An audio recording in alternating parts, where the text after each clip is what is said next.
I never thought that my life, as ordinary as the song of birds at dawn, could turn upside down in a single day and make me see the world with completely new eyes. My name is Dorothy, and I was just a simple woman, living for my family, my work, and the small joys I found in everyday life. I liked waking up early, smelling the fresh coffee in the kitchen, and caring for the elderly at the nursing home where I worked. But on October 3rd, 2023, all of that changed. On that day, I died. My heart stopped for several minutes. My body went limp, and I crossed over to a place that doesn't belong to this world.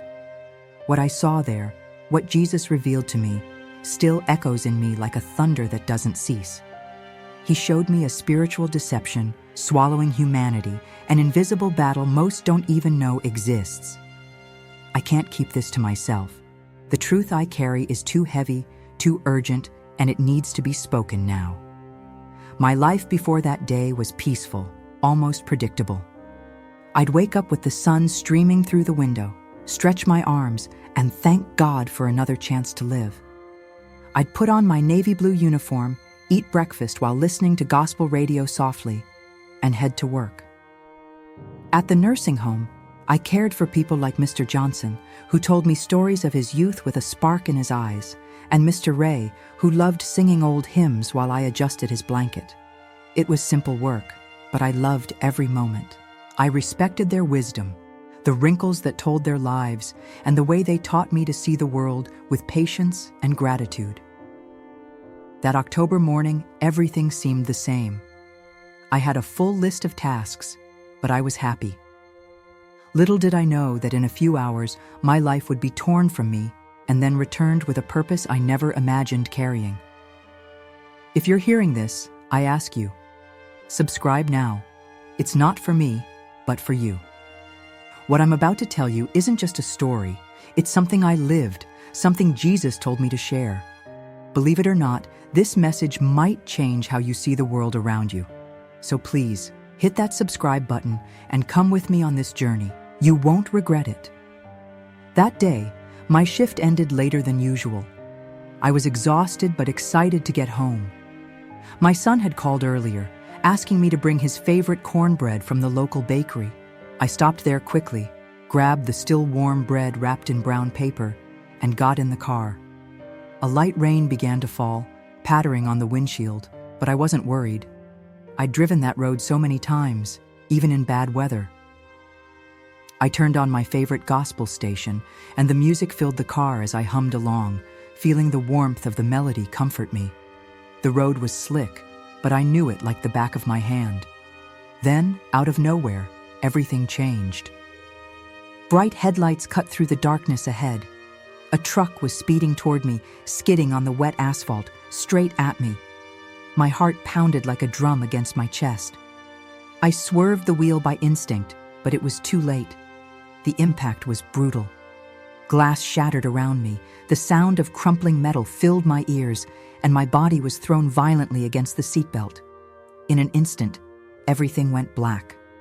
I didn't feel pain, didn't scream. I just sank into a deep silence, a void that seemed to swallow everything. When I opened my eyes, or at least thought I did, I wasn't in the car anymore. I looked down and saw my own body, motionless, trapped in the twisted wreckage of the vehicle. The rain fell slowly, almost as if time had slowed down, and the red and blue lights of an ambulance flashed in the distance. Paramedics rushed around the car, their movements frantic as they tried to get me out. A young man with dark hair and eyes full of worry shouted, "Dorothy, can you hear me? Stay with me." I wanted to answer, to tell him I was fine, but my voice wouldn't come. My body wouldn't obey me. I floated above the scene, light as a feather, weightless, without gravity, just existing. That's when I saw my mother. She had died 5 years earlier, but there she was, standing near the ambulance, watching everything with a serene look. Her eyes met mine, full of love and peace, and in that moment, I knew. I was dead. Fear should have consumed me, but instead, a strange calm took over, as if all the worries of life had evaporated. Then a light appeared. It wasn't like the truck's headlights or the ambulance lights. It was different. Alive, warm, pulsing with an energy I couldn't explain. It enveloped me, called to me, and I felt myself being drawn toward it. As I got closer, an overwhelming love filled me, as if every broken piece of my soul was being healed. I heard a voice, gentle yet powerful. "Dorothy, come." It was Jesus. I didn't need proof, didn't need introductions. Deep in my being, I knew who he was. His presence was like coming home after a lifetime of being lost. The light didn't just surround me, it flowed through me, washing away every doubt, every regret, every fear I'd ever carried. When I saw him, I fell to my knees, not out of obligation, but out of reverence. His face was indescribable, beyond human beauty. His eyes held eternity, deep and infinite, full of a love that completed me and, at the same time, a sorrow I didn't understand. He reached out his hand, touched me, and a wave of understanding flooded me. I saw the world as he saw it, people's pain, the lies blinding them, the deception binding them in invisible chains. Jesus led me through a tunnel of light, where images of my life danced on the walls. I saw moments I'd forgotten, a lonely child on the playground, but now with angels by my side. A kind word spoken to a stranger, a silent prayer for someone in need. He showed me that every choice matters, every action echoes in eternity. Then the vision shifted. I was in a future city, silent and cold. People walked with glowing devices under their skin, controlled by something they couldn't see. There was no laughter, no conversation, just blind obedience. Jesus said, "This is what's coming, Dorothy, if they don't wake up." My heart tightened. I saw pastors in pulpits calling it a blessing, while the enemy whispered in the shadows. "Lord, why don't they see?" I asked, tears in my eyes. He replied, "Because they trust the world more than me." The vision changed again, and Jesus took me to a place that felt more real than anything I'd ever experienced. It wasn't heaven, but a space filled with divine presence. The air vibrated with life, carrying a scent I couldn't describe, something between purity, peace, and holiness. There was no sun, but light came from all directions, emanating from a distant source I felt, but couldn't clearly see. Jesus stepped forward, and his presence enveloped me completely. His robes shimmered as if made of pure light, and his face was both familiar and impossible to capture in words. His eyes were like oceans, full of wisdom, fire, and a love that made me feel small, yet deeply loved. I fell to my knees, not out of fear, but because my soul recognized who he was, my savior, my reason for being. He spoke, his voice firm and gentle. "Rise, Dorothy. There's much you need to see." He took my hand, and an indescribable warmth ran through me. Every hidden wound, every doubt I'd ever carried, he saw it all. But his love never wavered.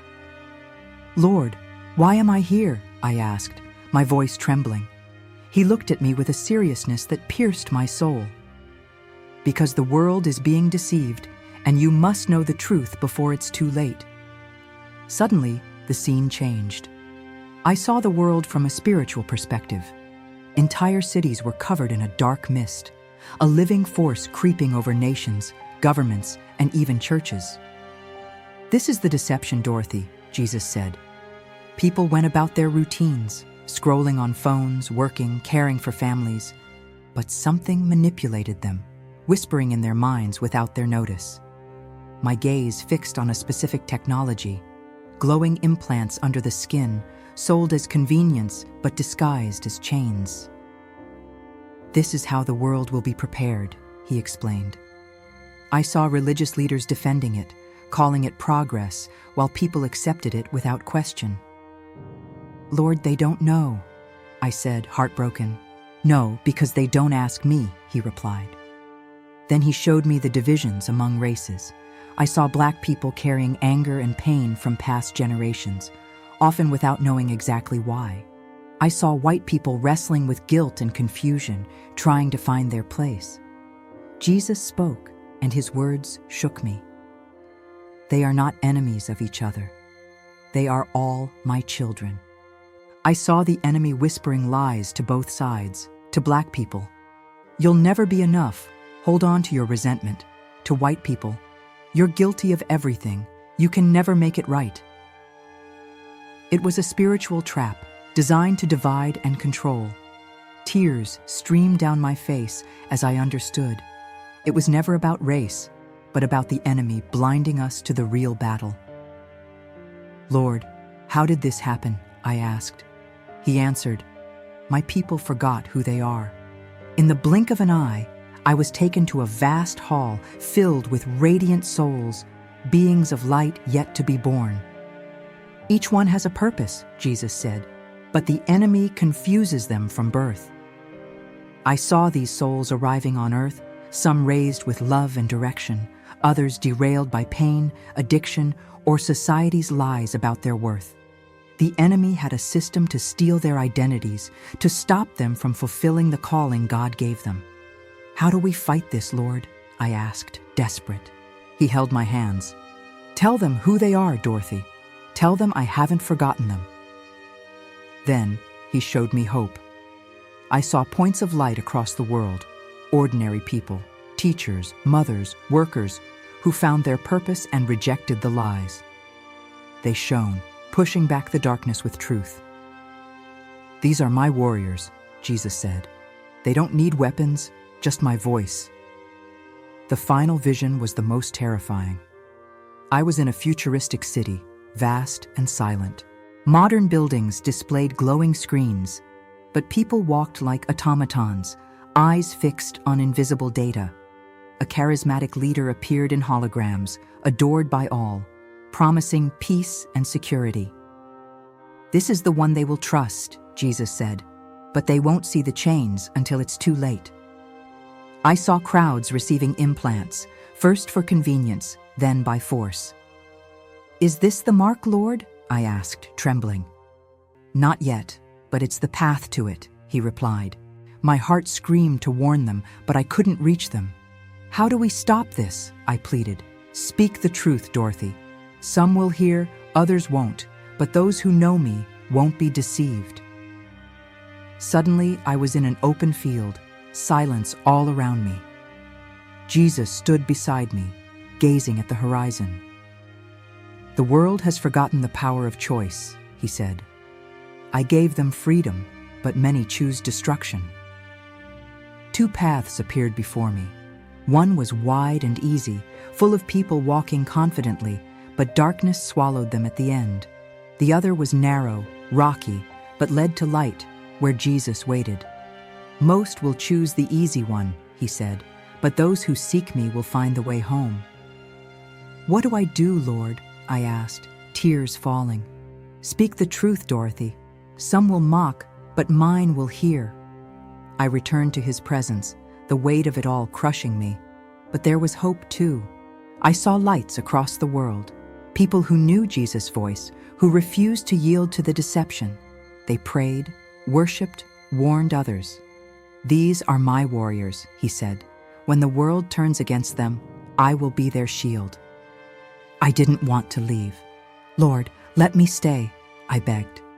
He smiled. Your time isn't over. They need to hear. Then I felt a pull.